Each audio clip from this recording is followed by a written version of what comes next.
It's about playing one-on-one within 5 or 4 people. And it's creating, or not creating, but actually taking advantage of what we call a 1-second advantage. A 1-second advantage is how I get the score. If I have a 1-second advantage, it means I'm open to shoot. Does that make sense? I have a second. If I get my shot off now, I can shoot. Okay? A 1-second advantage when I go for a layup. Somebody's beside me there. I still have an advantage because I can use the width of my body to score before they get around to the side of me. So it's about learning to teach kids about when you have the 1-second advantage, that's your chance to score. Now, if I start to drive and someone helps, I now have to think, who can I now pass the 1-second advantage to? You helped, that person's open. That's about as complex as it's going to get. When you try to put together 5 and 6 sequences of actions, it's not going to happen. They're going to be able to handle 3 and 4, eventually 5 little actions. Okay? And it's mostly about finding and taking advantage of 1-second advantage. So what I'm going to do mostly today is showing these boys how to use their 1-second advantage and then show you how you load in to now play one-on-one within 5 or one-on-one within 4. Does that make sense? Now, just to show you what we've done nationally, at national championships this year, at the U15 level, this was national championships. We had no zones and no ball screens. Now, you want to talk about me getting flack from people, okay? Because I was the messiah about pushing for this. This is ridiculous. Ball screens, it's the best thing they do at the NBA level. It's the most important thing. And how can you... To me, it was a success. And here's the number one thing that people found when they did not use ball screens. First of all, the coaches loved it because they didn't have to spend time on teaching how to defend it and how to play it. It gave them time to spend more time on what? Passing, dribbling, and shooting. Same thing when there was no zones. They didn't have to spend time on a zone offense, and they got more time to spend on passing, dribbling, and shooting. So their kids actually developed skills. They developed what I call depth to their game. I spent, as I said, the whole month of July in Europe at U17 Girls World Championships and Boys World Championship. My biggest finding that I got was we have no depth to our game in Canada. We are great generalists. Our players have a general understanding of a lot of things, but we have very little depth to what we do. And here's the example. At the U15 level, no ball screens. What the coaches told me was, because there were no ball screens, their players had to learn how to beat their players without help. They had to be able to beat somebody off the dribble. When you ran a ball screen, and picture a little mini basketball, somebody sets a high ball screen, the kid dribbles off for a right-hand layup. Come on, how many people, that's one of the number one plays in mini basketball. Now, has the kid really learned how to beat anybody? If you take away that screen and ask them to beat somebody off, they can't do it. Now, once teams learn how to defend a ball screen and they start doubling, that kid's in trouble. Because they haven't really learned how to read off a screen, dribble with their head up. And so when we do things like that, we're not really helping them in the future. It gives them a short-term win right now, but in the long-term scheme of things, you're not really helping them develop depth to their game.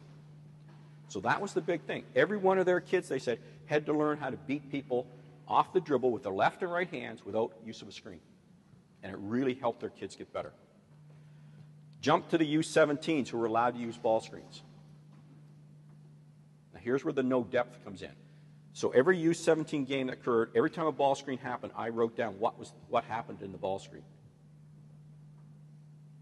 So I'm dribbling off a ball screen going in this direction. How many times was a pass made back opposite the direction of the ball screen in the entire tournament? Now this is just the ones I watched. 3 times. 3 times. Twice it was because it was a called play, not because it was a decision. How many times when they went off the ball screen, when the defense hedged, did the person slip to the rim? 0. How many times did they split the screen? How many times? There was no decision-making taking place off ball screens at U17. It was always just a play. So there was no depth. The kids were not taught to read off a ball screen. They run a ball screen. And that's what I mean by we have to be developing some depth to our players. And what I'm going to show you today is trying to help these kids learn some decision making. Okay? Because what you have to understand, look, I always say this, who gets to decide what is elite basketball? See, I'm old, so I use some old analogies. But in 1968, there was a guy named Dick Fosbury showed up in Mexico City for the Olympics. And Dick Fosbury decides, you know what? I'm going to try to jump over the high jump bar backwards instead of doing the old Eastern roll like I was taught. Right? We were taught that in high school because we didn't have the fancy mats. And you couldn't land backwards on the sawdust pit. Once he started jumping like that, by the 76 Olympics, if you jumped the old Eastern roll, you were laughed at. If I took a kid today and I put up a high jump mat and I said, go jump over that, how would they jump? Every kid would do a backwards jump. Why? Because they know what elite high jumpers do. They know how elite high jumpers jump, and they don't want to look funny. They want to be like the elite players. Well, it's the same thing in basketball. Okay? We still have some things we're doing that's not elite. Because we're still stuck in some old paradigms of basketball, and we've got to understand that kids need to learn how to play elite basketball. And elite basketball is very much an up-tempo game now. It's not about control. It's not about running patterns and see how many keep-aways you can play. It's about attacking, creating one-on-one advantages, and then passing the ball, good shots. That's how the game's played. Okay? And that's what kids, when they see it, that's what they want to play. So if you're still out there trying to run keep-aways and controlling tempo, you're not really playing elite basketball. And it starts with the younger kids. Okay? It starts with young kids. Young basketball is played in transition. It's just up and down. It's up and down. Okay? It's played in transition. And I'm going to show you today, again, how we do some of that. Now, any questions? Don't be afraid to jump in. Okay? I'm just trying to get you to think. All I'm trying to do is get you to think. Now, what we're going to do is I'm always going to start with some fundamental movement skills. So we're going to start with a little fun warm-up with these kids. This is not a warm-up you would do every day. But it's a fun little thing, and I hope you get the idea of how you want to make it fun. And we always start with what are called the ABCs.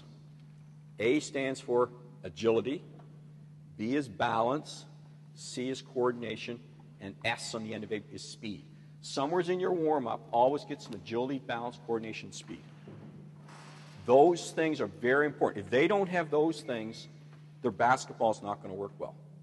The one I use, for example, if a kid can't do a lunge to a one-legged balance, how can they do a layup? Like if this is how I lunge, and when I try to go to one-legged balance, I'm like, how can I do a layup? Because a layup is a lunge to balance. So we need to be teaching them. Okay, guys, you ready to go? Set the balls down right there. And come on over here. Come on over here. We're going to use a newspaper. Come on over to the center. Everybody needs a sheet of newspaper.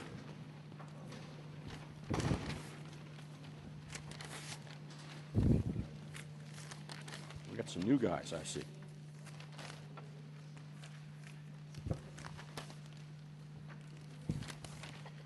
Okay. Got two more. Okay, here's what we're going to do first. You don't have to read it. We don't want to read the newspaper Saturday morning. When I say go, you got to put your arm up at 90 degrees, holding the newspaper, and you've got to run and keep the newspaper up. When I say change, you got to change hands, go the other direction. Change! You've got to catch the newspaper.